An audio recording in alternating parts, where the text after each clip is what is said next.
you come to realize that there are no accidents in this universe. Everything that takes place have the pieces moved around by something bigger than all of us. And so it was called the I Am Discourses. And I quote from the I Am Discourses. The first expression of every individual everywhere in the universe, either in spoken word, silent thought, or feeling, is I am. Recognizing its own conquering divinity. The student, me, you, all of us, endeavoring to understand and apply these mighty yet simple laws, must stand guard more strictly over his thoughts and expression, in words or otherwise. For every time you say, I am not, I cannot, I have not, you are, whether knowingly or unknowingly, throttling that great presence within you. You must be conscious of how you use these words. I am. I am strong. I am well. I am content.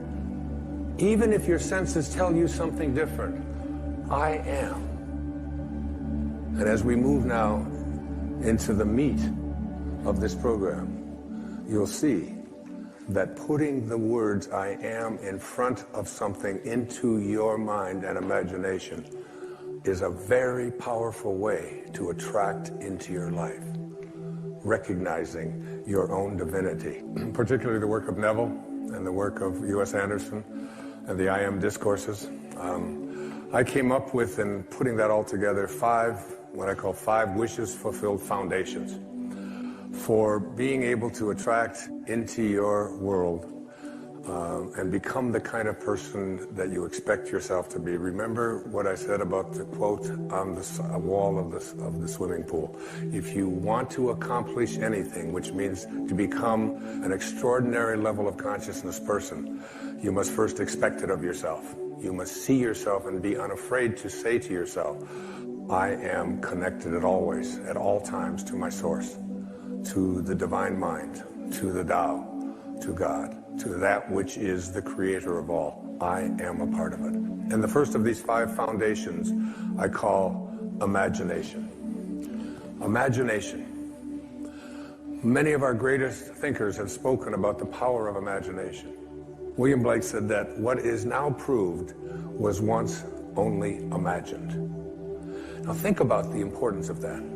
If you want to have something show up in your life, the kind of person you would like to become, manifest something new into your life, something powerful, whatever it might be, you obviously must first be able to imagine it. Your imagination. This is yours and yours alone. You can place anything into your imagination that you want to place there. Independent of what anybody else says about it, independent of what your senses tell you, independent of all the evidence that may be to the contrary, you can place into your imagination an I am that represents what you would like to attract into your life and make it come into fruition. Einstein's most famous quote, one of his most famous observations, he said, imagination is more important than knowledge. Knowledge is limited. Imagination encircles the world. Placing these I ams into your imagination, I had some of you I'm sure know about it because it's been all over the papers and so on, a diagnosis of leukemia a couple of years ago. And for a while, I kind of began to believe some of the things that were being told to me about what happens when you have this particular kind of leukemia. And I have instead, in the last year or so, had some of the most amazing, astonishing things happen into my life, where I have felt just so alive and so strengthened and so fully connected to my source, knowing. Basically, I have a knowing in here that life itself is a sexually transmitted terminal disease, okay? That's basically the fact, all right? So I'm not saying that all you have to do is put into your imagination an I am that says I am and you're going to live forever. That isn't, but every moment that you do have until you are called can be a moment of exquisite, extraordinary power, living from that place. And that's the decision that I made. I have never felt so powerful as I have the last several years, since I recognized the power that I have in my imagination to place something there and live from it. Einstein once said, if you want your children to be intelligent, read them fairy tales. If you want your children to be more intelligent, read them more fairy tales. It's one of the reasons I've taken to writing children's books, to give children an opportunity to explore that thing called their imagination from the time that they're just little boys and little girls. And what I have in my imagination is a do not disturb sign. And it's like mentally inside, I've placed that in there. I do not anyone to disturb or try to change around anything that I have placed in there about what is possible for me. So you never want to place into your imagination any thought that you would not want to materialize. You never want to allow in your imagination to be contaminated by the way life used to be. Your imagination is yours. Don't let any other people influence you. Never allow people's ideas about what is possible or impossible for you to occupy your imagination. I've called it, throughout my life, I've called it being a scurvy elephant. When I was in the 3rd grade, I was living at a foster home out in Mount Clemens, Michigan, and I came home from school and I talked to Mrs. Scarf and I said, Mrs. Scarf, what's a scurvy elephant? And she said, where did you hear that? And I said, I don't know, Mrs. Poole, my 3rd grade teacher, was talking to the principal, Mrs. Smith, and she said Wayne Dyer was in his classroom and called me a scurvy elephant.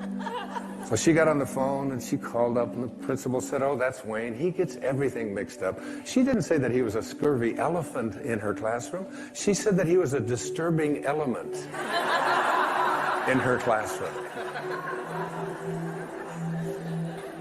A disturbing element is someone who has in their imagination the possibility that they can do anything, that all things are possible.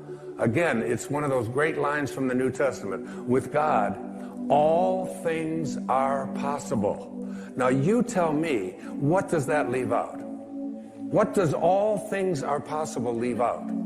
That doesn't leave out the possibility that we can defy gravity, that we can soar, that we can heal ourselves, that we can create magnificent prosperity in our life, that we can change the world. I said at one of the breaks here to the audience here tonight, I really believe that if this message gets out there into the world, we can shift the consciousness of this planet.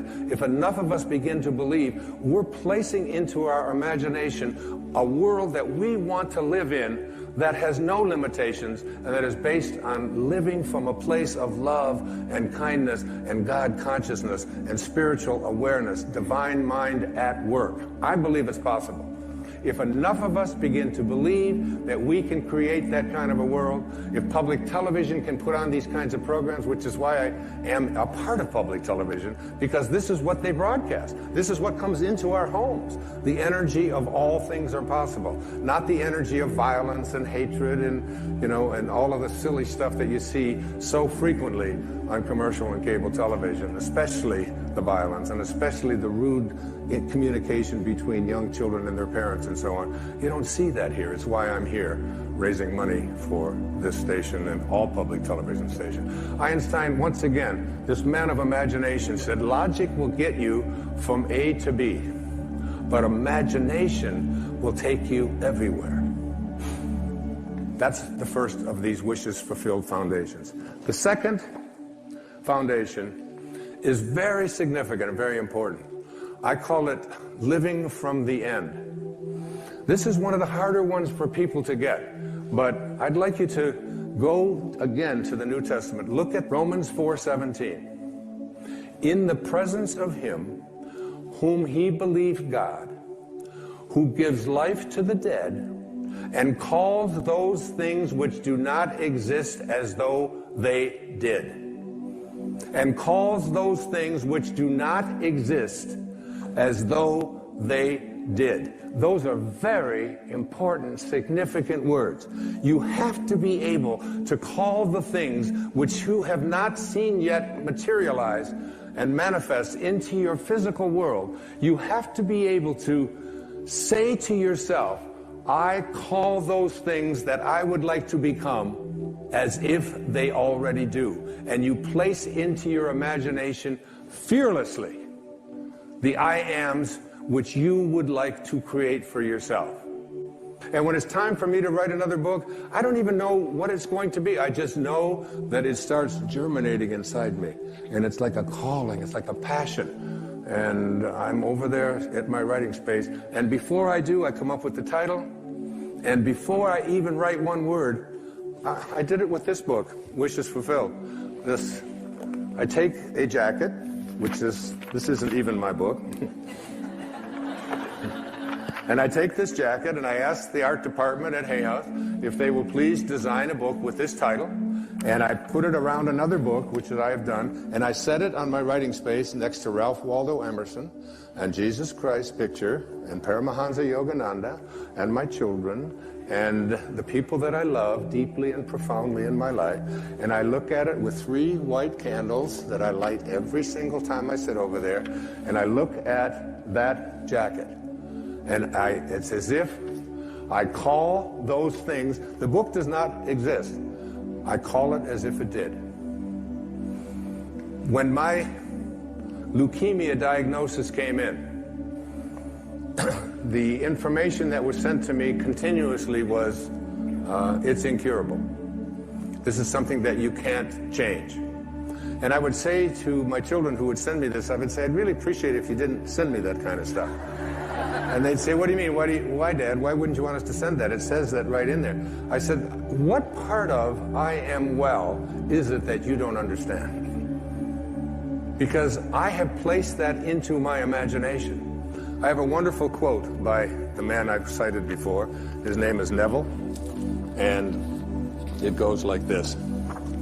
He says, disregard appearances, conditions, in fact, disregard all evidence of your senses, that is what your eyes and ears tell you, that deny the fulfillment of your desire, whatever it is you want to attract into your life. Disregard appearances, conditions, in fact, all evidence of your senses that deny the fulfillment of your desire. Rest in the assumption that you already are what you want to be. For in that determined assumption, you and your infinite being, your extraordinary self, which is what this program is about, are merged in creative unity, and with your infinite being, God, all things are possible. God never fails, and you are a piece of that which never fails. And you are going to move beyond just being a piece and just being a fragment and just being a segment until it becomes your overwhelming knowing that you have within you this divine capacity. You don't need evidence of your senses. I wrote a book a few years back. The title of it, I had to get my publisher because they didn't understand it. They called back, they said, I think you got this wrong. I said, no, it's called You'll See It When You Believe It. Not the other way around. People will say, well, I'll believe it when I see it. It doesn't work that way. You'll see it when inside you have a knowing. And Neville also said, therefore, to incarnate a new and a greater value of yourself, you must assume that you already are what you want to be, and then live by faith in this assumption. Now, this flies in the face of so much of what you've been told, because you have a tendency to believe that what your eyes and ears tell you is reality. But this is what we know by our senses. Just this little tiny fragment. I can't even get, it's like a millionth of a millimeter. And all that is unknown is in the invisible, in the imagination. And most of our attention is focused on, this is my beliefs and my disbeliefs about what is possible and what isn't possible are here. And it's an endless universe. So placing I ams into your imagination is one thing. It's an intellectual act. Living from the end means that you call the things which do not exist as if they did. You begin to say to yourself, you don't have to say it to anyone else, you don't have to write it down, you don't have to get anybody else's approval, you don't have to look on the internet, you don't have to do anything like that.